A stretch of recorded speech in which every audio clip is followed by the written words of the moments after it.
దేవుని యొక్క పరిశుద్ధమైనటువంటి నామములో కూడి ఉన్న దేవుని పిల్లలైన మీకందరికీ ప్రభు అయిన యేసుక్రీస్తు శుభమైన నామములో మరొకసారి నా హృదయపూర్వకమైన వందనాలు తెలియజేస్తా ఉన్నాను. మరి అందరము బాగున్నాం కదండి? అందరూ బాగున్నారా అమ్మ? రైట్. మరి గడిచిన ఈ యొక్క 2025 సంవత్సరము జనవరి నెల, ఫిబ్రవరి నెల, మార్చి నెల, మరి యొక్క 30వ రోజు ఆఖరి పునరుద్ధాన పండుగ దినములో మనం ఉన్నాం. ఈరోజు తెలుగు సంవత్సరాది పండుగ కదండి. దేవునికి స్తోత్రం, హల్లెలూయా. మరి ఆనాడు జనవరి 1వ తారీఖు మరి చేస్తూ ఉన్నాం. అలాగే మరి హిందువులు అనగా మరి మన యొక్క దేశంలో ప్రతి ఒక్కరు కూడా తెలుగు సంవత్సరాది అనేటువంటి పండుగను ఆచరిస్తూ ఉంటాం. అంటే నూతన సంవత్సరం. ఇది ఏం పండుగ కాదనుకోండి, నూతనమైన సంవత్సరం. అంటే ఒక సంవత్సరం పూర్తయిపోయి మరో సంవత్సరంలోకి అడుగుడు పెట్టడమే నూతనమైన సంవత్సరము. దాన్నే సంవత్సరాది పండగ కూడా అంటారు. దేవునికి స్తోత్రం, హల్లెలూయా. దేవుని యొక్క పరిశుద్ధ లేఖనంలో మనం కొద్ది చదువుకున్న వాక్యంలోనికి మనం వచ్చి త్వరగా నేను వాక్యాన్ని ఒక 40 నిమిషాల్లో ముగించేస్తాను. చెప్పము. 2వ కొరింథీయులకు రాసిన పత్రిక 5వ అధ్యాయం 17వ వచనాన్ని చదువుకుంటూ దాని గురించి ప్రారంభిద్దాం వాక్యాన్ని. 2వ కొరింథీయులకు రాసిన పత్రిక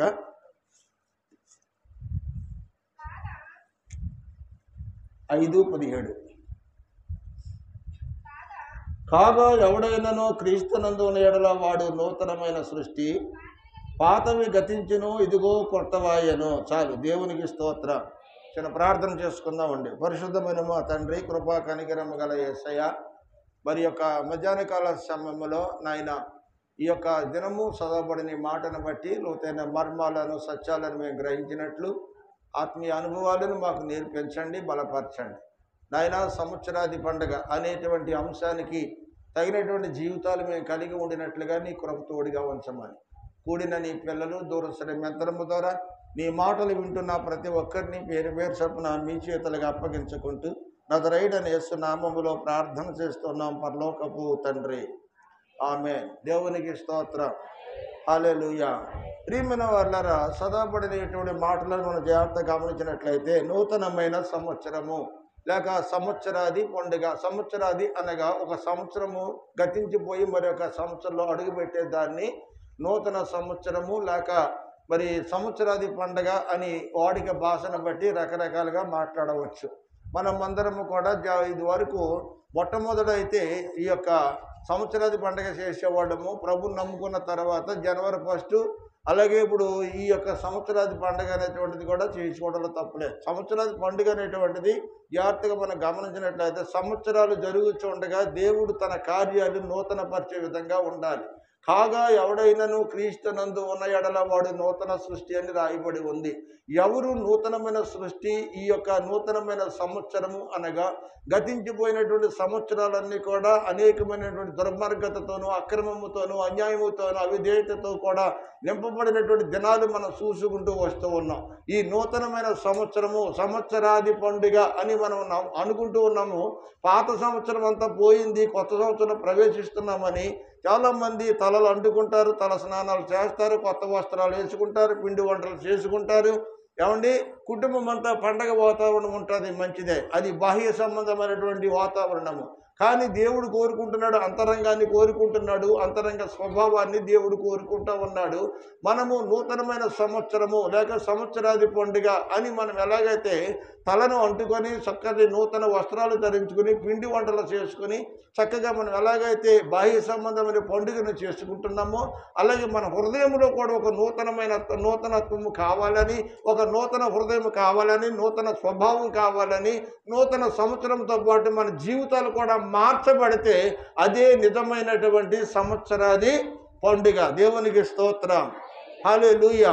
ఎన్ని సంవత్సరాలు జరిగిపోతున్నా హృదయాలు మారకపోతే, జీవితాలు మారకపోతే, నోటి తీరు మారకపోతే, భక్తి జీవితం మారకపోతే, ఆత్మీయ ఎదుగుదల లేకపోతే ఎన్ని పండుగలు చేసుకున్నా అవి బాహ్య సంబంధమైన పండుగలే కానీ ఆత్మ సంబంధమైన పండుగలుగా ఎప్పటికీ ఉండనే ఉండవు. అందుచేత దేవుడు అంటాడు, కాగా ఎవడైనను క్రీస్తునందు ఉన్న ఎడల వాడు నూతన సృష్టి, పాతవి గతించును, ఇదిగో కొత్తవాయను అని రాయబడి ఉంది. అంటే పాత స్వభావాన్ని విడిచిపెట్టాలి, పాత అలవాట్లు విడిచిపెట్టాలి, పాత తలంపులు విడిచిపెట్టాలి.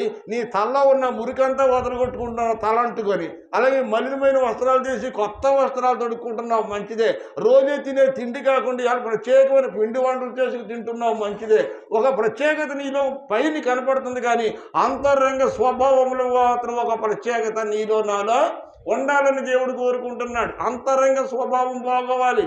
పైకి పరిశుద్ధులుగా ఉండి లోపలంతా కూడా అతిదేంద్రముతో అపవిత్రముతో ఉంటే దానివల్ల ప్రయోజనమేమీ లేదండి. పండగ చేసినా ఒకటే, చేయకపోయినా ఒకటే. పండగ చేస్తున్నామంటే బాహ్య ప్రజలకు చూడటమే కాదు, అంతరంగాన్ని దేవుడు చూసే విధంగా మన హృదయం కూడా నూతనపరచబడాలి. ఒక సంవత్సరంలో నుండి మనం సంవత్సరంలో ఎలాగైతే అడుగు పడుతూ ఉన్నామో, అలాగే సంవత్సరాలు జరుగుతుండగా మన హృదయాలు కూడా నూతనపరచబడుతూ ఉండాలి. నూతనమైన హృదయాలు మనలో ఉండాలి. అందుకే ఎవడైనా నువ్వు కాగా క్రీస్తునందున్న ఎడల వాడే నూతన సృష్టి అని రాయబడి ఉంది. అక్కడ చదువు, వాక్యం చదువు. కాగా ఎవడైనను క్రీస్తునందు ఉన్న ఎడల వాడు నూతన సృష్టి, పాతవి గతించెను, ఇదిగో కొత్తవాయను. అంటే పాతవి గతించిపోవాలి, పాత విడిచిపెట్టేయాలి. పాత బతుకు రోత బతుకుని విడిచిపెట్టి ఈ కొత్త సంవత్సరంలో కొత్త జీవితాన్ని ప్రారంభించినప్పుడే కొత్త సంవత్సరాది పండక్కి విలువ ఉంటుంది. అవునా కదంటారా? అదనమాట. ఈ ఉదయకాల సమయంలో చిన్న విషయాన్ని మీకు జ్ఞాపకం చేస్తూ ఉంటాను. ఎంచేతంటే ఇది ఏమీ ప్రత్యేకించబడింది ఏమీ కాదు, ఇది మనం చేయకూడదు అనేటువంటిది ఏంటి ఏమీ లేదు. నలుగురితో కూడా మనం చేసుకోవచ్చు. ఇది నూతన సంవత్సరం అంతా దేవుడి కాసి కాపాడాడు కాబట్టి, మరో సంవత్సరం మనం అడుగు పడుతున్నాం కాబట్టి దేవుడిని కృతజ్ఞత కలిగి స్తుతించడం, మహిమపరచడం, ఆయన ఆరాధించడం, మన హృదయాలను మార్చుకొని ప్రభువుకి మరి కొంత సన్నిహితంగా దగ్గరగా ఉండటం కోసము ఈ నూతన సంవత్సర పండుగ. దేవునికి స్తోత్రం, హల్లెలూయా. నా ప్రియమైనటువంటి వారులారా, ఈ పండుగ చేసినటువంటి పండుగ యొక్క అర్థం ఏమిటో తెలుసండి. నూతనత్వాన్ని చూపించాలి ఇతరులకు. పండుగ నూతన సంవత్సరము అని మనం ఎలాగైతే దాన్ని అన్వయించుకుంటున్నామో, చేస్తూ ఉన్నామో, మన హృదయంలో కూడా ఒక నూతనత్వము కావాలి. మనలో పగలు ఉండకూడదు, కక్షలు ఉండకూడదు, కారుపుణ్యాలు ఉండకూడదు, ఒకరంటే ఒకరు ద్వేషం ఉండకూడదు, అసూయ ఉండకూడదు. ఇవన్నీ కూడా లోపల ఎలా ఉంటాడు, గూడు కట్టుకుని ఉండిపోతాయండి. ఈ బూజు మాత్రం తొడవరు చాలా మంది. పైన ఉన్నటువంటి బూజులు తుడుతూ ఉంటారు, ఇళ్లలో ఉన్న బూజులు తుడుతూ ఉంటారు, ఇళ్ళు గోడలు ఎలలు వేస్తూ ఉంటారు, అరుగులు చక్కగా కడుక్కుంటారు, ముగ్గులు పెడుతూ ఉంటారు. అన్నీ మారుతాయి, కానీ హృదయంలో ఉన్నటువంటి గూడు కట్టుకుపోయినటువంటి కక్ష, కార్పుణ్యాలు, అసూయ, ద్వేషములు ఇవన్నీ కూడా మనిషిలో నుంచి బయటికి పోవండి. అసలు దేవుడు కోరుకున్నది ఏంటంటే నీ ఇల్లు శుభ్రముతో పాటు, నీ బాహ్య సంబంధమైనటువంటి శరీరం శుద్ధితో పాటు నీ అంతరంగ శుద్ధి కూడా పవిత్రంగా ఉండాలి. దేవునికి స్తోత్రం, హల్లెలూయా. ఈరోజు ఉదయము చిన్న విషయాన్ని మీకు జ్ఞాపకం చేస్తాను. మా ఈదులో పొద్దున్న ఒక ఆవిడ, నేను లేచేటప్పటికే తలంటికి చక్కగా మరి ఒక ప్లేట్ ఇచ్చుకుందా, ప్లేట్లోనూ ఏంటో పెట్టుకున్నాను. ఏంటయ్యి యాపు పచ్చళ్ళు చిన్న చిన్న డిస్పోజల్ గ్లాసుల్లో కొన్ని ఒక 15 గ్లాసులు ప్లేట్లో పెట్టుకుంది. ఆ లైన్ అంతా పంచిపెట్టుకుంటూ వచ్చింది, ఇలా తిరిగింది. మా ఇల్లు దాటి అవతల ఇంటి కాడికి ఇచ్చుకుంటూ వెళ్ళింది. జాగ్రత్త. నేను ఎందుకు విషయాన్ని చెప్తున్నానంటే, ఒక భక్తి చేసే వ్యక్తికి అసూయ ఉండకూడదు. ఒక భక్తి చేసే వ్యక్తికి లోపల హృదయం మాలిన్యం ఉండకూడదండి. అందరినీ సమానంగా ప్రేమించాలి, అందరినీ సమానంగా చూడాలి, అందరూ మనవాళ్ళని అనుకోవాలి తప్ప ఎవడు కులానికో లేకపోతే మతానికో లేకపోతే స్నేహితునికో వినోద భావం అనేటువంటి భావన నీలో ఇంకా ఉంది అంటే అది నిజమైనటువంటి పండగ కాదు. పలహారం పంచి పెట్టావు అనుకోండి, ఏ ఇల్లు విడిచిపెట్టకూడదు. ఒకవేళ 4 ఏళ్లలో ఒక ఇల్లు ఒకవేళ నీతో మాట్లాడరు అనుకో, అది ఇల్లు తప్పించి వెళ్ళావు. నీ బతుకులు పండగ ఉన్నా ఒకటే, లేకపోయినా ఒకటే. నీ పలహారం పంచిపెట్టిన ఒకటే, పంచిపెట్టకపోయినా ఒకటే. బతుకు మార్చుకోవాలి, జీవితం మార్చుకోవాలి. పెడితే నలుగురికి వర్షాలు పెట్టుకోవాలి, లేదా మొత్తం మానేసే. అంతేగాని ఏదో 4 కొంపలు కట్టి 2 కొంపలు విడిచిపెట్టేసావు అనుకో, నీ పండుగలో పరమార్థం ఏముంది? నీ పండుగలో పవిత్రత ఏముంది? నీ హృదయంలో నూతనత్వం ఏముంది? నువ్వు అనుకుంటావు నూతన హృదయము, సంవత్సరాది పండుగ నేను చేస్తూ ఉన్నాను, కొత్త బట్టలు వేసుకున్నాను, ఇల్లు వాగలు కట్టుకున్నాను, తుడుచుకున్నాను, శుభ్రంగా గోడకి వెళ్ళేసుకున్నాను, ఇల్లు అలంకరించుకున్నాను, నా బాహ్య సౌందర్యాన్ని అలంకరించుకున్నాను అనుకుంటా. కానీ నీ హృదయంలో బూజు మాత్రం బయటికి పోనే పోదండి. అది పోవాలి. అది పోకపోతే ఎన్ని చేసినా నువ్వు చేసిందంతా కూడా వ్యర్థము వ్యర్థము వ్యర్థము. నువ్వు చేసే భక్తికి ఫలితం అనేటువంటిది ఉండనే ఉండదు. దేవునికి స్తోత్రం. హల్లెలూయా. నా ప్రియమైనటువంటి వారులారా, ఎందుచేతండి నలుగురికి మనం ఈ లైన్ అంతా పెట్టుకుంటా వెళ్ళి ఆ లైన్ అంతా పెట్టుకుంటా రావాలి, కానీ మయ్యను ఒక ఇల్లు ఉడిచిపెట్టుకుంటే అది ఎలాంటి భక్తి అంటే స్వార్థపూరితమైన భక్తి, అసూయతో కూడిన భక్తి. అది క్యాన్సర్ పుట్టికంటే చాలా ప్రమాదం అండి. అలాంటి వాళ్ళు ఎంత తిన్నా కానీ ఈళ్ళెరిగిపోతూ ఉంటారండి. బాగోని వాళ్ళు ఎంత తిన్నా మనుషులు అలాగే ఉంటారండి, రేడిపో ఉంటారు. కారణం ఏంటంటే హృదయం బాగుంటే శరీరం బాగుంటుంది, ఈ శరీరం బాగుంటే మనసు బాగుంటుంది, నీ మనసు బాగుంటే నీ హృదయం బాగుంటుంది, నీకు అన్నీ బాగుంటే దేవుడు నీతో కలిసి నివాసము చేస్తాడు. కాగా ఎవడైతే క్రీస్తునందు ఉన్నాడో వాడికి నూతన సృష్టి అన్నాడు. దేవునితో ఉన్నప్పుడే నూతన సృష్టి, నూతన ఆనందం. దేవునికి స్తోత్రం. హల్లెలూయా. ప్రియమైనటువంటి వారులారా, మొట్టమొదటిగా నేను మాట చెప్పాను. ఏంటంటే అది క్రీస్తునందున్న వారు నూతన సృష్టి. ఇదిగో పాతవి విడిచిపెట్టాలి, కొత్త వాటిని అనుసరించాలి. అవునా? మొట్టమొదటి మాట ఏంటంటే అది పాతవి విడిచిపెట్టాలి, కొత్తవి అనుసరించాలి. అది నూతన సంవత్సరం యొక్క ముఖ్య ఉద్దేశం. దేవునికి స్తోత్రం. హల్లెలూయా. పాతవి విడిచిపెట్టకుండా కొత్త సంవత్సరం సంవత్సరాలు పడిన కోసం ఎదురు చూస్తే సుఖమే ఉందంటారా? లేదు. అంచేత నూతన సంవత్సరం యొక్క ఆనందాన్ని నువ్వు అనుభవించాలి అంటే కనుక, నీవు నీ కుటుంబం నీ పిల్లలు అనుభవించాలంటే నీ హృదయంలో నూతనత్వం కనపడాలి. దేవునికి స్తోత్రం. హల్లెలూయా. రెండవదిగా చూద్దామండి. దావీదు మహారాజు అంటున్నాడు. దావీదు మహారాజు తన హృదయంలో తప్పు చేశాడు, ఓ పాపం చేశాడు. ఆ పాపాన్ని కప్పుపుట్టుకొని అలాగే బతకలేదు. పాపాన్ని విడిచిపెట్టాలి. ముందు పాపం చేయని వాళ్ళు లేరు, దేవునికి విరోధంగా బతకని వాళ్ళు లేరు. ప్రతి ఒక్క మనుషులు ఏదో ఒక పాపం ఉంటుందండి. పాపం చేసినప్పుడు, తప్పు చేసినప్పుడు దాన్ని ఏం చేయాలంట? ఒప్పుకోవాలి, విడిచిపెట్టాలి. మొట్టమొదటి ఒప్పుకుంటే తర్వాత విడిచిపెట్టాలి. మూడవది దేవుడు కనికరింతాడండి. అయితే ఇక్కడ దావీదు కూడా అదే పని చేశాడు. కీర్తన 51:10 మనం చూద్దాం. ఏముందండి? అప్పటి వరకు దావీదు హృదయం అంతా మలినముతో ఉంది. పాత సంవత్సరం అంతా కూడా మలినముతో ఉంది. పాత జీవితం అంతా మలినంతో ఉంది. ఇప్పుడు దేవుని సన్నిధిలో మోకాళ్ళు ఊని కన్నీరు విడిచి ఇలాగ ప్రార్థన చేస్తున్నాడు. ఏమన్నాడమ్మా? 51వ కీర్తన 10వ వచనం.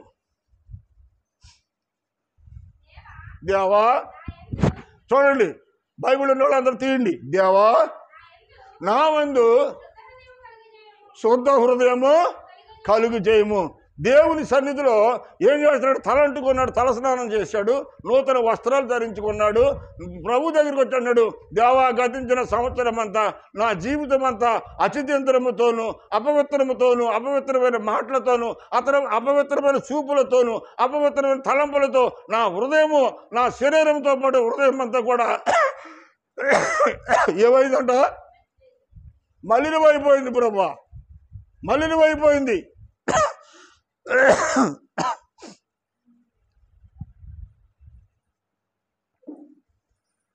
మలినమైపోయిన నా హృదయాన్ని పరిశుద్ధపరచు, పవిత్రపరచు, నూతనపరచు అని చెప్పి దేవుని సన్నిధిలో ప్రార్థన చేస్తూ ఉన్నాడు. దేవా, నా యందు శుద్ధ హృదయమును కలగజేయి. అంటే నాలో పరిశుద్ధమైన హృదయము లేదు.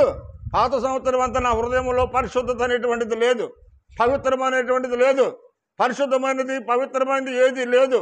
ఎన్ని రకాలుగా నేను ప్రయత్నాలు చేసినా పరిశుద్ధత పోవట్లే, అపరిశుద్ధత పోవట్లా, ఆ డాగులు పోవట్లా, ఆ మచ్చలు పోవట్లా, ఆ మలిన వైపు నా జీవితం మారట్లేదయ్యా. కనుక ఇదిగో మోకాళ్ళు కొని తల స్నానం చేసి నూతన వస్త్రాలు ధరించుకుని నీ పాదాల దగ్గర మోకరించి నేను ప్రార్థన చేస్తున్నానే. దేవా, నా యందు శుద్ధ హృదయమును. ఏ హృదయము అమ్మా? ఏ హృదయము? చెప్పట్లేదు అందరూ. ఏమి హృదయము? శుద్ధ హృదయము కలగజేయమును. పరిశుద్ధమైన హృదయాన్ని నాకు కలగజేయము.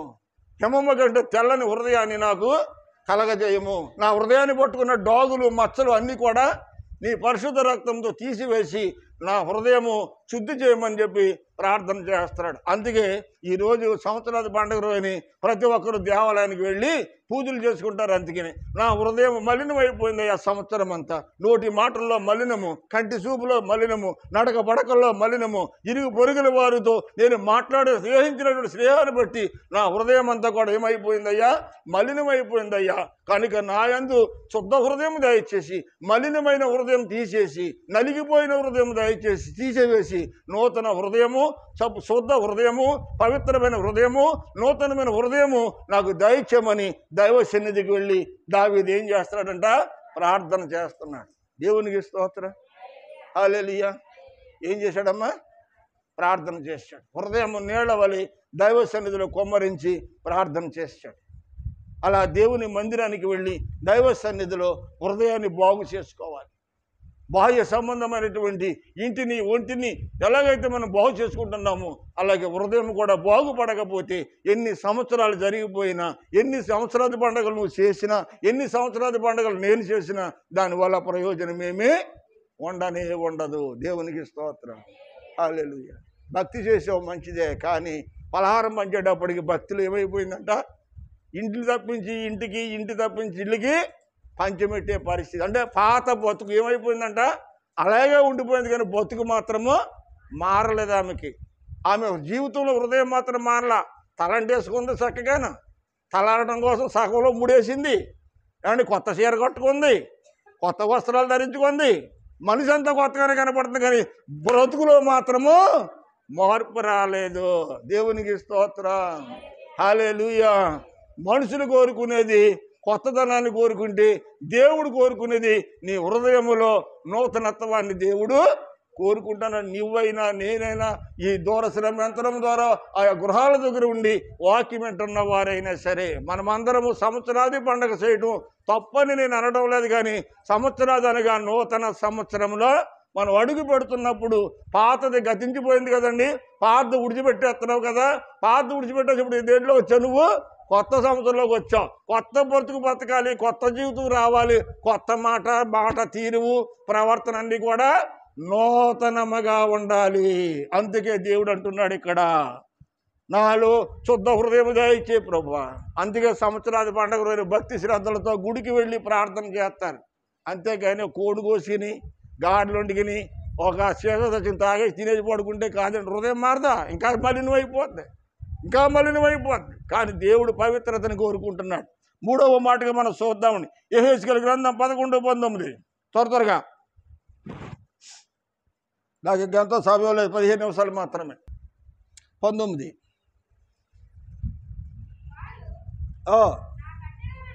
వారు నా కట్టడములను, నా విధులను అనుసరించి, చూడండి ఏం అనుసరించాలంట, వారు నా కట్టడాలను, నా విధులను అనుసరించి గైకొనున్నట్లు నేను వారి శరీరములో నుండి ఏమి తీసేస్తానంటాడంట దేవుడు.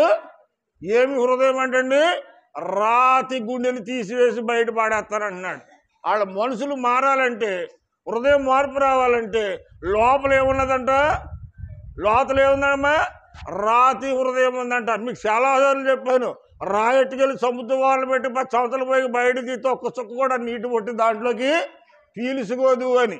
అంటే అలాంటి రాతి హృదయాలు కొంతమంది జీవితాలలో ఉన్నప్పుడు దేవుని వాక్యము లోపలికి వెళ్ళినా ఫలించదండి. కారణం ఏంటి, లోపలే ఉంది, రాయ ఉంది. రాళ్ళ మీద విత్తనాలు చల్లితే ఎలాగ మొలకెత్తమో ఈ లోపల ఈ హృదయంలో ఒక రాయి ఉండిపోతే కనుక ఆ రాయి మీద దేవుని వాక్యం అనే విత్తనము చల్లినప్పటికీ కూడా అది మొలకెత్తనే ఎత్తదు. అందుకనే చాలామంది 10 ఏళ్ళ క్రితం దేవుడిని నమ్ముకున్నా, 20 ఏళ్ళ క్రితం దేవుడిని నమ్ముకున్నా, 30 ఏళ్ళ క్రితం దేవుడిని నమ్ముకున్న కొత్తలో ఉన్న భక్తి ఈ 20 సంవత్సరాలు దాటిన తర్వాత ఏమైపోయిందంట, అసలు భక్తి పోయి కొత్త భక్తి అనేదిగా అంచెంచెలుగా డౌన్లోకి వెళ్ళిపోతాం అన్నమాట అండి.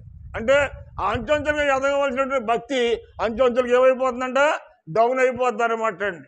చూడండి ప్రియమైన దేవుని బిడ్డలారా, భక్తిలో శ్రద్ధ ఉండాలి, భక్తిలో మార్పు ఉండాలి, భక్తిలో పరిపూర్ణత ఉండాలి. పరిపూర్ణత లేకుండా, మార్పు లేకుండా మనము రక్షించబడినటువంటి దేవుడిని విడిచిపెట్టి మనం మనుషులను చూసామా, మనుషుల వైపుకి చూసామా, మనుషుల మాటను వెంబడించామా, మనుషుల యొక్క తలంపులను వెంబడించావా, మనుషుల వైపుకైనా నువ్వు తిరిగి మనుషులు వెనకాల పరిగెత్తావంటే ఆ ముందు వెళ్ళిన వాడు అక్కడికి వెళ్తాడు, వెనకాల వెళ్ళిన వాడు కూడా అక్కడికి పోతారు. కానీ దేవుడు అంటున్నాడు, నేను నా తండ్రి వైపు చూస్తున్నాను కనుక మీరు నా వైపు చూడండి, అప్పుడు నేను ఎక్కడ ఉంటానో మీరు కూడా అక్కడ ఉంటారు. దేవునికి స్తోత్రం.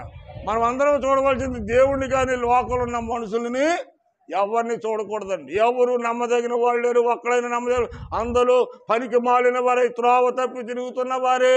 దేవునికి స్తోత్రం. హల్లెలూయా. అంచేత నేను వారిలో ఉన్నటువంటి ఏమిటండి ఇది, నేను నా కట్టడాలు వినేటట్లు, నా కట్టడాలు వినాలన్నా, నా కట్టడాలు అనుసరించాలన్నా లోపలే ఉండాలండి, శుద్ధ హృదయం కావాలి. దావీదు ఏం కోరుకున్నాడు? నాకు శుద్ధ హృదయం దయచేయి ప్రభువా అన్నాడు. కానీ ఇక్కడికి వచ్చేటప్పటికి యెహెజ్కేలు ఏమన్నాడంటే, నాలో ఉన్నటువంటి రాతి గుడ్డను తీసివేయి ప్రభువా. మరి రాతి గుడ్డను ఎంతకాలం లోపల ఎట్టుకుని వాక్యం ఫలించకుండా వస్తావు, వాక్యం వింటావు, వెళ్ళిపోతావు, మార్పు ఉండదు. ఏమండి, మార్పు లేని జీవితము. ఎంతకాలం మనం భక్తి చేసినా ఆ భక్తి వల్ల ప్రయోజనం ఉందా? ఎన్ని సంవత్సరాది పండుగలు నువ్వు చేసినా, ఎన్ని తలలు అంటుకున్నా, ఎన్ని పట్టుచీరలు కట్టుకున్నా, ఎన్ని పట్టు పంచులు కట్టుకున్నా, ఎంత భక్తి చేసినా, ఎన్ని కోళ్ళు కోసుకున్నా, ఎంత మందు తాగినా, సంవత్సరాలు జరుగుతున్నా కానీ హృదయంలో మార్పు మాత్రము రానే రాదు. దేవునికి స్తోత్రం. పండగ అంటే తినడానికి తాగడానికి కాదండి, తిని తాగు సుఖించు నా ప్రాణమా అంటున్నాడు. దేవునికి స్తోత్రం. అంచేత హృదయాన్ని మార్చుకోవాలి. సంవత్సరం ఎప్పుడైతే మారిందో మరొక హృదయం కూడా మార్పు రావాలి. నోటి మాటలో అయ్యో దేవుడు నమ్ముకున్నాక ఎంత మార్పు వచ్చారండి, అది మన గురించి ఇతరులు సాక్ష్యం చెప్పుకోవాలి. ఆలోచించారమ్మా, మన గురించి ఇతరులు సాక్ష్యం చెప్పుకోవాలి. నమ్ముకున్నప్పుడు అదే జీవితం, నమ్ముకున్నప్పుడు కూడా అదే జీవితం, గతంలోనే అదే జీవితం, ఇప్పుడు కూడా అదే జీవితం. అంటే నమ్ముకోవటం వల్ల ఉపయోగం ఏమీ లేదు, మందిరానికి వెళ్ళటం వల్ల ఉపయోగం లేదు. నువ్వు ఎన్ని కానుకలు ఇచ్చినా, ఎంత భక్తి చేసినా, బైబిల్ బ్యాగులు అట్టినా, ఎన్ని మీటింగ్లకు తిరిగినా, ఎక్కడెక్కడికి తిరిగినా, ఎన్ని లక్షలు ఖర్చు పెట్టుకున్నా, ఎన్ని వేలు ఖర్చు పెట్టుకున్నా, నువ్వు కట్టలు కట్టగలటి అక్కడక్కడ వేసినా దానివల్ల నీకు ఒరిగేది నీకు ప్రయోజనం మాత్రము ఏమీ ఉండదు. కాదంటే నువ్వు తృప్తి పడతావు అంతే. నేను అక్కడికి వెళ్ళొచ్చాను, ఎక్కడికి వెళ్ళొచ్చాను, ఇంకో చోటకి వెళ్ళొచ్చాను, అక్కడ చేశాను, ఇక్కడికి మొక్కుబడి చేసుకున్నాను, నువ్వు తృప్తి పడుతున్నావు తప్ప నీ జీవితంలో నువ్వు తృప్తి పడుతున్నావు తప్ప దేవుడు తృప్తి పడుతున్నాడా లేదా అనేటువంటిది మనల్ని మనము గ్రహించాలి. దేవునికి స్తోత్రం. అందుచేత భక్తిలో నీవు ఎదగాలన్నా, నేను ఎదగాలన్నా, ఒకవేళ నువ్వు వేసిన విత్తనం ఫలించాలన్నా కింద ఏముండకూడదంటండి, రాళ్ళు ఉండకూడదు. రాళ్ళు ఉండకూడదు. వ్యవసాయం చేసేవాళ్ళు మట్టి వ్యవసాయం కానీ ఫల వ్యవసాయం కానీ చేసేటప్పుడు ఆ రాళ్ళు రప్పలు ఏమి లేకుండా ఉంటే ఏం చేస్తారంట, నాగటితో దున్ని ఆ రాళ్ళు రప్పలన్నీ కూడా తీసి బయట పారేసి నేల సదును చేసి విత్తనము చల్లుతారు. అవునా? అది విత్తనం చల్లినప్పుడు చక్కగా మొలకెత్తుంది అది. కానీ మనలో కొండలు, రాళ్ళు, రప్పలు అన్ని రకాలు కూడా మన గుండెల్లో పెట్టుకొని పైకి ఏదో విత్తనం వేసి పరిశుద్ధుడని పరిశుద్ధురాలని అనుకుంటే దాని వలన భక్తిలో మార్పు రాకపోతే ఎంత భక్తి చేసిన భక్తి అంతా కూడా వ్యర్థమే వ్యర్థమే వ్యర్థమే. దేవునికి స్తోత్రం. మన సంవత్సరాది పండుగ ఎలాగుంది ఈరోజు ఆలోచించండి. సంవత్సరాది పండుగ ఏ రకంగా మనం చేస్తూ ఉన్నాం? తిని తాగి సుఖిస్తున్నామా, లేక దైవ సన్నిధికి వెళ్ళి దేవా పాత సంవత్సరంలో పాత జీవితము, రోత జీవితము తీసివేసి దావీదు వలె నాకు శుద్ధ హృదయం దయచేయమని అడుగుతున్నాడు. యెహెజ్కేలు అయితే ఏమంటున్నాడండి, దేవా నాలో ఉన్నటువంటి రాతి గుండెని తీసివేసి ప్రభువా, నీ శాసనాలు నేను వినాలి అంటే, నిన్ను వెంబడించాలంటే, నీ మాట ప్రకారంగా నన్ను జీవించాలంటే నాలో పాషాణమైపోయినటువంటి హృదయము, కరుడు కట్టిపోయిన హృదయము, బండమారిపోయిన హృదయము, రాతి వలె కరుడు కట్టిపోయిన హృదయము నాలో నుండి తీసివే ప్రభు అంటున్నాడు. చదువమ్మ అక్కడ వాచనం. నాలో నుండి వారి శరీరములో నుండి రాతి గుండెను నేను తీసివేసి వారికి మాంసపు గుండెను ఇచ్చి వారికి ఏక మనసును కలగజేసేదను. దేవుని వైపుకు తిరిగితే ఈ దావీదు వలె దేవా నా హృదయాన్ని బాగు చేయమని నీవు అడిగితే, నేను అడిగితే సంవత్సరంతో పాటు హృదయాన్ని కూడా దేవుడు బాగు చేసేటప్పుడు ఏం చేస్తాడంటే నూతన హృదయాన్ని, నూతన స్వభావాన్ని, నూతన మనసుని వాళ్ళకి దేవుడు వారికి అనుగ్రహిస్తాడంట. నూతనత్వం అనేటువంటిది వాక్యం అనే సబ్బు ద్వారాగానే రావాలి. అది మురిగిపోవాలంటే ఈ మురిగిపోవాలంటే ఏం చేయాలి? వినపడుతుంది ఆవిడకి? అవి ఒకటి ముట్టుకోవాలని మురిగిపోవాలంటే ఏం చేయాలి? ముందు నానబెట్టాలి, రేవులో కట్టుకెళ్ళాలి, రాయి మీద పెట్టి బండనెట్టి ఎడబెడ బాదితే దాంట్లో నువ్వురికంతా బయటికి వెళ్తుంది. అప్పుడు పవిత్రమైన నీటిలో ముంచి లేక తీసినప్పుడు దాంట్లో ఉన్న మలినమంతా బయటికి పోయి ఈ వస్త్రం ఏమవుతుందంట? చక్కగా తెల్లగా వస్తుంది. అలాగే దేవుని వాక్యం అనే సబ్బు క్రీస్తు అనే బండ మీద పెట్టి దాన్ని రాసి తోమి బండకేసి కొడతా ఉంటే హృదయము శుద్ధ హృదయం అవుతుంది. అప్పుడు వాక్యానికి నువ్వు లోబడితే నీ హృదయం శుద్ధమవుతుంది. వాక్యానికి నువ్వు లోబడాలంటే నీలో ఉన్న రాతి హృదయము తీసే ప్రభా నువ్వు అడగాలి. ప్రభా నాలో రాతి హృదయం ఉందని. ఆయన కన్నీరు రావట్లేదు, ప్రార్థన చేస్తున్నాను, పొడి ముక్కల ప్రార్థన, లోపల నుంచి ఏమి రావట్లేదంట? కన్నీరు రావట్లేదయ్యా, నా హృదయం కఠినమైపోయింది ప్రభా, కన్నీటి ప్రార్థన నాకు దయచేయమని నువ్వు కన్నీటితో ప్రార్థన చేస్తే ఆ కన్నీరుకి ఎలాంటి బండలైనా కరిగిపోతాయి. వైజాగ్లోనూ ఓఎంసీ బీచ్ రోడ్లోనూ పెద్ద పెద్ద బండలు ఉంటాయి. మీరు ఎప్పుడైనా చూసారో లేదో? ఏమండి, ఆ సముద్రంలో కెరటాలు వస్తూ ఉంటాయి, కోతా ఉంటాయి, వస్తూ ఉంటాయి, కొడతా ఉంటాయి. ఈ సముద్ర కెరటాలకి రాళ్ళు పెద్ద పెద్ద బండలు ఈ నీళ్లు తాగడికి కొంతకాలానికి ఏమైపోద్దంటే అరిగిపోయి పెద్ద పెద్ద బండలు చిన్న చిన్న రాళ్ళుగా తయారైపోతాయి. ఆ నీటి ప్రవాహానికి బండ కూడా ఏమైపోద్దంట? కరిగిపోద్దంట. అలాగే నీలో ఉన్న బండ హృదయాన్ని బయటికి తీసుకుంటే దేవుని వాక్యం అనే విత్తనం నీలో వేసినప్పుడు పరిశుద్ధాత్మ నీరు కడితే అప్పుడు ఆ వాక్యము ద్వారా పరిశుద్ధాత్మ కార్యము ద్వారా నీ హృదయము నూతనపరచబడి నూతన నవీన స్వభావాన్ని నువ్వు ధరించుకోగలుగుతావు. అప్పుడు నిజమైన పండుగ ఆనందాన్ని అనుభవించగలుగుతావు. నువ్వైనా, నీ భార్య అయినా, నీ భర్త అయినా, నీ పిల్లలైనా, నీ బంధువులైనా, ఇరుగు పొరుగు వారైనా, స్నేహితులైనా, అప్పుడు నువ్వు ఏ పలహారం పట్టుకెళ్ళినా ఫలితం ఉంటుంది. దేవునికి స్తోత్రం. హల్లెలూయా. పలహారం పెట్టేటప్పుడు హృదయం ఎలా ఉండాలంట? పవిత్రంగా ఉండాలి. అవునే కాదంటారా? మాట్లాడలేదు. పలహారంలో పక్షపాతం ఉండకూడదంట. దీంట్లో పక్షపాతం ఉన్న పర్లేదు, కానీ దాంట్లో మాత్రం పక్షపాతం ఉండకూడదు. పలహారం పెట్టేటప్పుడు, భోజనం పెట్టేటప్పుడు పక్షపాతం ఉండకూడదు. భోజనం వడ్డించినా, పలహారం పంచిపెట్టినా. ఎందుకు నాకు ఈ విషయం గుర్తొచ్చిందంటే ఈ రోజున అనుకోకుండా ఒక వ్యక్తిని చూశాను నేను ఇంటికాడ. దేవునికి స్తోత్రం. హల్లెలూయా. ఏం మారలేదంట? హృదయం మారలా. హృదయం మారితే ఆ మయాన్న ఇల్లు విడిచిపెట్టి వస్తుందా? మాట్లాడరండి. నువ్వైనా నేనైనా హృదయం బాగుంటే 4 గంటలకు వరుసెట్టు పని పెట్టుకుంటే వెళ్తాం. అందులో మయాన్న ఒక ఇల్లు నువ్వు మానేసావు అంటే దానికి అర్థం ఏంటి? నీ హృదయంలో ఏం లేదు. పండగ వాతావరణము పైకి కనపడుతుంది, కానీ హృదయంలో మాత్రము మార్పు లేదు. దేవునికి స్తోత్రం. ఈ వాక్యం అక్కడ వాళ్ళు కూడా వింటున్నారండి. ఇప్పుడు మీతో పాటు అక్కడ వాళ్ళు కూడా వింటున్నారు. వాక్యం బయటికి వెళ్తుంది. దేవునికి స్తోత్రం. హల్లెలూయా. నా ప్రియమైనటువంటి వాళ్ళరా, ఈ మధ్యాహ్న కాల సభలో మరొక మాట చూసి ముగించుకుందాం. యెహెజ్కేలు రాసిన అధ్యాయమే 18వ అధ్యాయము 31వ వచనం. త్వరగా ఇంకా 5 నిమిషాలు వాక్యాన్ని ముగింతాను నేను. యెహెజ్కేలు గ్రంథము 18వ అధ్యాయము 31వ వచనం. మీరు గత సంవత్సరం అంతా జరిగించినటువంటి అక్రమమైన క్రియలన్నిటినీ విడిచిపెట్టాలా లేదా మడత పెట్టాలా? సరిగ్గా చదవండి. గత సంవత్సరంలో మీరు చేసిన అక్రమమైన క్రియలన్నిటినీ విడిచిపెట్టి నూతన హృదయాన్ని, నూతన బుద్ధియు తెచ్చుకొనుడి. దేవునికి స్తోత్రం. హల్లెలూయా. పాతం ఏంటంటే అయ్యి గతించిన ఏంటమ్మయ్యి? అది ఏం క్రియలు అంటాయి? అక్రమము క్రియలు. అంటే క్రమము కాని దాన్ని ఏమంటారు? క్రమము కాని దాన్ని అక్రమము అంటారు. అంటే క్రమము కాని దాన్ని అక్రమము అంటారు. అంటే న్యాయవంతుడు మనం నమ్ముకున్న దేవుడు కనుక ఆయనకి పిల్లలుగా ఉన్నటువంటి మనము కూడా న్యాయముగా ప్రవర్తించాలి, కానీ న్యాయము తప్పి అక్రమముగా ప్రవర్తించకూడదు.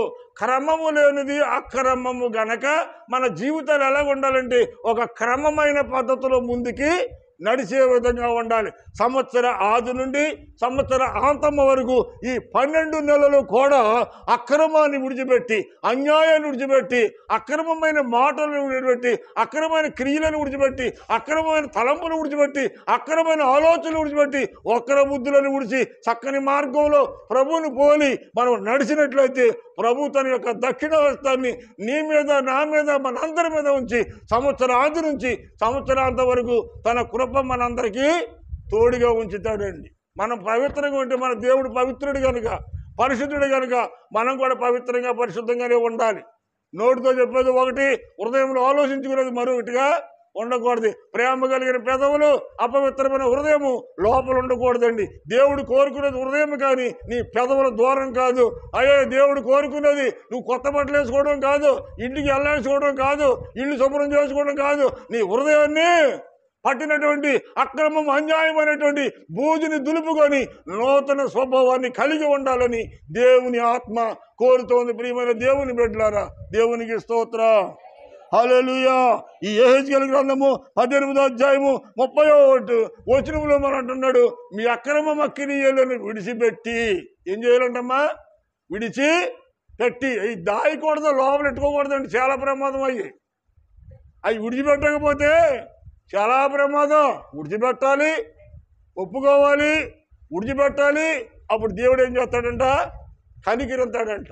మనం ఒప్పుకోకుండా, విడిచిపెట్టుకోకుండా పెంటంతా లోపల అలా పెట్టి కూర్చున్నాం అనుకోండి, ఎంతకాలం అన్నా ఈ క్యాన్సర్ ఏం చేస్తే లోపల తినకుండా పోద్ది, కానీ ఆ బయటికి తీయగనంతసేపు శరీరానికి ప్రమాదం, అది ఆరోగ్యానికి ప్రమాదం. ప్రియమైన వారులారా, దేవుని పిల్లలమైన మనము పవిత్రమైన హృదయం కలిగి ఉండాలి, పరిశుద్ధత కలిగి ఉండాలి. మనము హృదయము నిండిన దానిని బట్టి నోరు కూడా మాట్లాడుతుంది. దేవునికి స్తోత్రం. హృదయం మంచిదైతే నోటంట మంచి మాటలు వస్తాయి. హృదయం చెడ్డగా ఉంటే నోటంట మంచి మాటలు వస్తాయా అమ్మా? హృదయము మంచిగా ఉంటే నోటంట మంచి మాటలు వస్తాయి. దేవునికి స్తోత్రం. హల్లెలూయా. అంచేత అక్రమ క్రియలను విడిచిపెట్టి, ఏంటమ్మది? అక్రమ క్రియలు విడిచిపెట్టి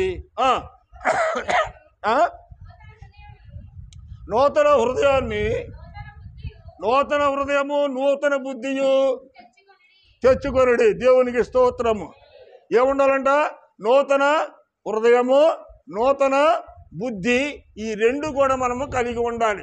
ఎందుకు మనం నూతన బుద్ధి కలిగి ఉండాలంటే బుద్ధి మనల్ని కాపాడుతుంది. సంవత్సరం అంతా మనల్ని కాపాడేది ఏంటో తెలుసండి? మన బుద్ధే మనల్ని కాపాడుతుంది.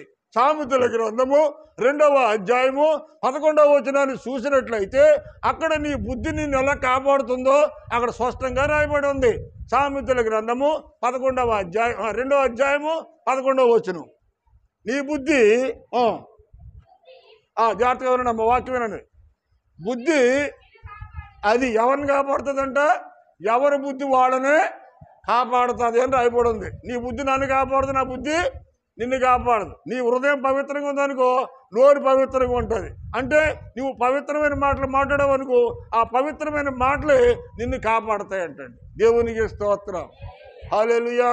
ప్రియమైనటువంటి వారులారా, మన పెద్దోళ్ళు కూడా సామెత పెట్టారు, కాలు జారిన లాక్కోవచ్చు కానీ నోరు జారితే మాట్లాడవమ్మా. నోరు జారితే ఏంటో వినబట్ల. కాలు జారిన లాక్కోవచ్చండి కానీ నోరు జారితే లాక్కున్నది అలాగే ఉంటుందండి. నోరు జారితే బయటికి వెళ్ళిపోతాం, అంతే, వెనక లాక్కుండా ఉండదు. దేవునికి స్తోత్రం. హల్లెలూయా.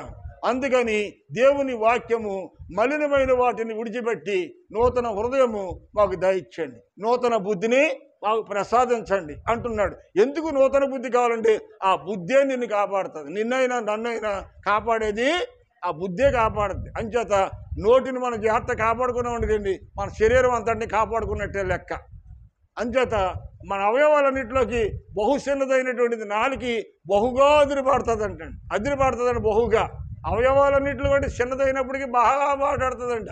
అందుకే నోమకి చుక్కన్ని లాంటిది కూడా అన్నాడు నాలుకని. యాకోబు రాసిన పత్రికలోనూ ఈ నాలుకల గురించి చెబుతూ ఉంటాడు ఎక్కువగా. దేవునికి స్తోత్రం. హల్లెలూయా. అయితే ఇక్కడ యెహెజ్కేలు గ్రంథము 36వ అధ్యాయము 26వ వచనంలో మనకి ఏమైతే ఉండాలో అక్కడ రాయబడి ఉంది. ఈ నూతనమైన క్రియలు మనలో ఉండాలి. అక్రమాన్ని విడిచిపెట్టాలి, అక్రమ క్రియలను విడిచిపెట్టాలి.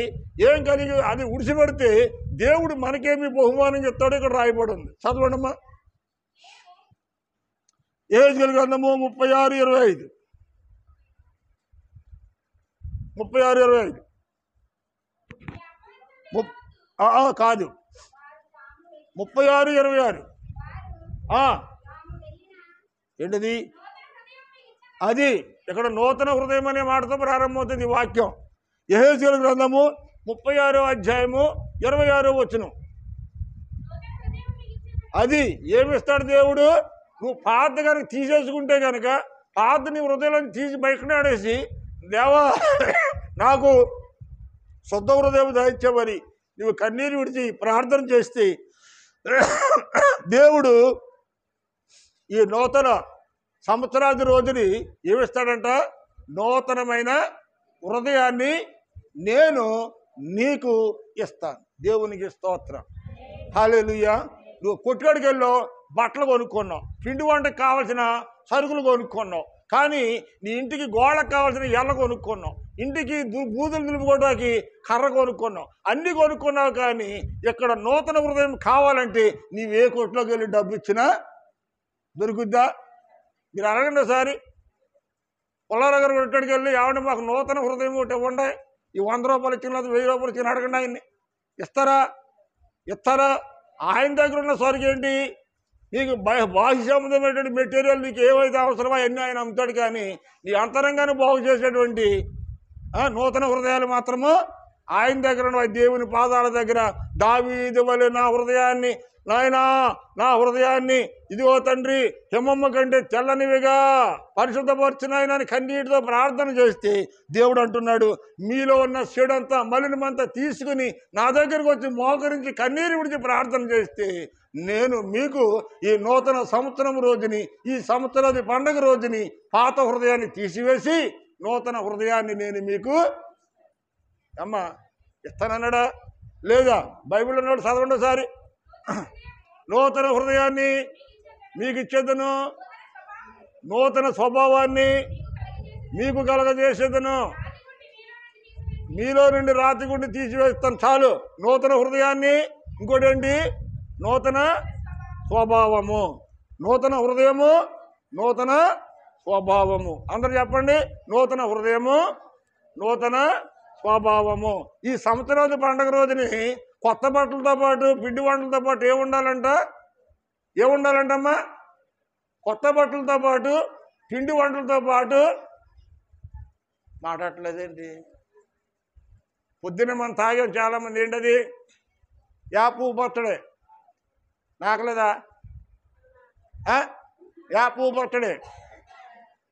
యాపు పచ్చడి తింటే 12 రకాలతో చేసినటువంటి యాపు పచ్చడి 12 నెలల్లో 12 రకాలైనటువంటి బాధలన్నీ కూడా అనుభవించడానికి దానికి సాదృశ్యంగా చేసుకుంటారు. కానీ అది కాదు, తప్ప నేను అనట్లేదు. కానీ వేపపు పచ్చడి ఎలాగైతే తాళం చేసి చక్కగా ప్రసాదంగా తీసుకున్నారో అదేవిధంగా మరి నూతనమైన వస్త్రాలు, నూతనమైన పిండి వంటలు, నూతనంగా తలంటుకోవడం అన్నీ చక్కగా తలని మెరిచిపోయిన వాళ్ళు ఉంటే వాళ్ళు చక్కగా రంగులు కూడా వేసుకుంటారు. తెల్లగట్ల వేసి తలలకు రంగులు వేసుకుని ఎరుగు వచ్చిన తర్వాత శుభ్రంగా తలలు అంటుకొని ఏమంటే చక్కగా నూనె రాసుకొని వయసు 50 వచ్చినా 60 వచ్చినా 70 వచ్చినా తల నల్లగా ఉండాలి. ఎలాగుంటుంది తల? మాట్లాడరండి. మట్టి ముగ్గుడి దగ్గర నుంచి ఉన్నట్టు ఉంటుంది. రంగు వేసుకున్న తల ఎలా ఉంటుంది? మట్టి గుండ ఉంటుంది. మట్టి ముగిడి డబ్బుల నుంచి ఉండే నెత్తి మీద ఎలా ఉంటుందో అలా నల్లగా ఉంటుంది. అలా రంగు వేసిన వాళ్ళు అది ఏర్పడే తెలిసిపోతారండి. మామూలు కలర్ వేరు, రంగు వేసిన కలరే వేరు. దేవునికి స్తోత్రం. హల్లెలూయా. ప్రియమైన దేవుని బిడ్డలారా, ఏ వయసులో వచ్చేది ఆ వయసులోనే అందం. కానీ నల్ల కలర్ వేసుకున్నంతరానే మనసు వచ్చేది. మనిషిలో మారిపోతుందా? ఆరోగ్యంలో మారిపోతుందా? మోకలో ఉన్న ముడతలు పోతాయా? మాట్లాడరా? మోకలో ముడతలు పోతాయా? ఇప్పుడు నేను రతనీళ్ళగా ఉండాలంటే ఉంటానా? నేను ఆ డ్రెస్ వేసుకుంటే మాత్రం ఉంటానా? ఆ కటింగ్ చేసుకుంటే ఉంటానా? ఎందుకు ఉంటాను? ఆడి వయసు వేరు, నా వయసు వేరు. అంచేత ఇక్కడ దేవుడు వాక్యం ఏం చెబుతుందంటే, నేను నీకు ఈ లోకంలో ఎవరు ఇవ్వలేనటువంటిది నూతన హృదయాన్ని నేను నీకు ఇస్తాను. నూతన హృదయాన్ని నేను నీకు ఇస్తాను. ఈ యొక్క సంవత్సరాది పండుగ రోజుని, ఈ నూతన సంవత్సరం రోజుని నేను నీకు నూతన హృదయాన్ని ఇస్తాను. ఎందుకంటే నువ్వు నా మందిరానికి వచ్చి దావీదు వలె నువ్వు ప్రార్థన చేసావు కనుక, ప్రభువా నాలో శుద్ధ హృదయాన్ని దాయికేవో నువ్వు కన్నీటి విడిచి ప్రార్థన చేసావు కనుక, నీ పాత రోత బతికంతా విడిచిపెట్టుకుంటాను నువ్వు ఒప్పుకున్నావు కనుక, ఒప్పుకున్న దాన్ని విడిచిపెట్టుకుంటాను అన్నావు కనుక, నేను నీకు నూతన హృదయాన్ని, నూతన స్వభావాన్ని నేను నీకు కలగజేసేదను. దేవునికి స్తోత్రం. ఆఖరిగా మరో మాట కథ ముగించేసుకుందాం. యోహాను 3:3. యోహాను 3:3 చూడండి, టైం అయిపోయింది, ఇంకేం లేదు.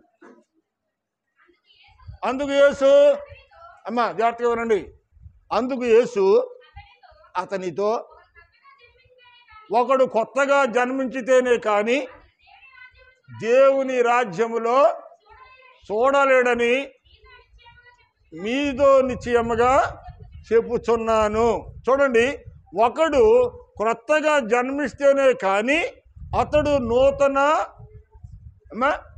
చదువు, ఒకడు కొత్తగా జన్మిస్తేనే కానీ అతడు దేవుని రాజ్యమును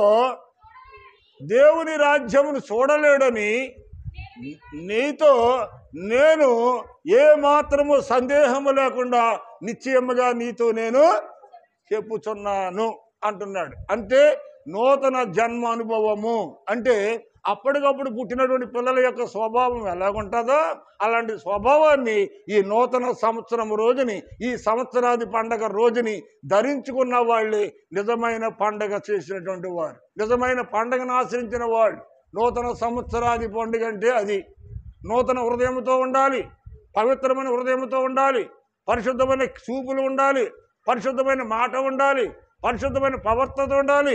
నువ్వేది మానకుండా నువ్వెన్ని చేసినా ఆ మురుగొట్టు వేసుకుంటే ఎలా ఉంటుందో అలాగే నువ్వన్నీ చేసినా లోపల మాత్రం బూజులు దొడబకపోతే కనుక ఎన్ని సంవత్సరాది పండుగలు వెళ్ళినా, ఎన్ని సంవత్సరాలు జరిగినా, నువ్వు 10 ఏళ్ళైనా 20 ఏళ్ళైనా 30 ఏళ్ళైనా చివరికి 80 ఏళ్ళు నువ్వు భక్తి చేసిన భక్తి వల్ల ప్రయోజనమేమీ ఉండదు. అంచేత దేవుడు అంటున్నాడు, ఈ యొక్క యోహాను 3:3 అంటున్నాడు, కొత్తగా జన్మించిన అనుభవము కావాలి. ఏంటమ్మా కొత్తగా?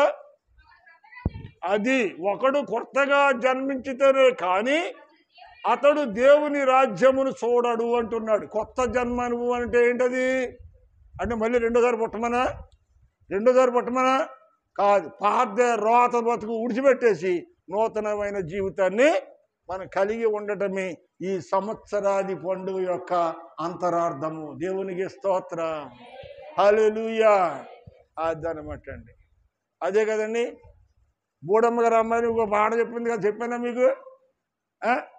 చెప్పలేదా? బూడమ్మ గారు అమ్మాయి చిన్నపిల్ల ఉండేది ఒక అమ్మల, చేను పడిన సేటప్పే ఏంటది, చేను పడిన సేటప్పే మొగుడున్న మొండి మేడ అంది ఆ పిల్ల ఇప్పుడు 27 క్రితం నాతోటి. ఏంటి పిల్ల ఈ మాట ఏంటని అడిగితే కొన్ని కథలు చెప్పుకొచ్చింది ఆ పిల్ల. మంచి ఆ పిల్ల పొట్టంతా కథలేనండి. ఆ బూడమ్మ గారు అమ్మాయి పిల్ల పొట్టంతా కథలే.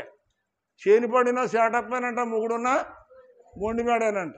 అలాగే కొంతమంది జీవితాలు ఎంత కష్టపడినా ఎంత సంపాదించినా అంతంత బతుకులు తప్ప ఆ బతుకులు ఎదుగు బతుకు ఉండమనే దాని గురించి చెప్పింది ఆ పిల్ల.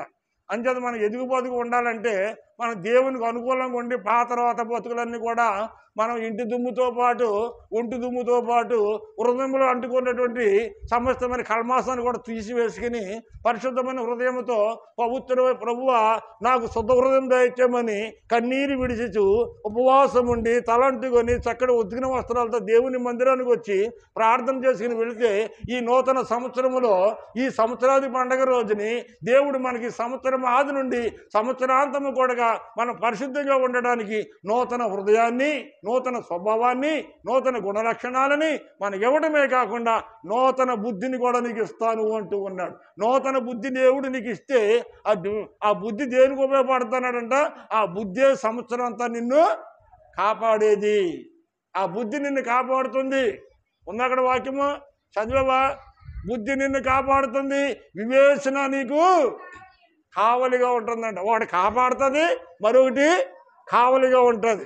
కాపాడేది ఉండాలి, కావలిగా ఉండేది ఉండాలి. దీన్ని మీకు అలాగా అర్థం అవ్వాలంటే యుద్ధానికి వెళ్ళేవాడు ఏం చేస్తాడంటే ఓ పక్కన డాల్ ఎట్టుకుంటాడు, ఓ పక్కన కత్తి ఎట్టుకుంటాడు. కత్తి ఏమో ఎదరోడు నరగటానికి, ఎదరోడు నరుగుతుంటే ఆడికి మీదకి కత్తి దెబ్బ తగలకుండా డాల్ అడ్డెట్టుకోవటానికి. ఈ రెండు యుద్ధానికి వెళ్ళేవాడికి డాలు కత్తి ఎంత అవసరమో విశ్వాసులమైన మనకి కూడా బుద్ధిని వివేచన రెండు కూడా అంతే అవసరం.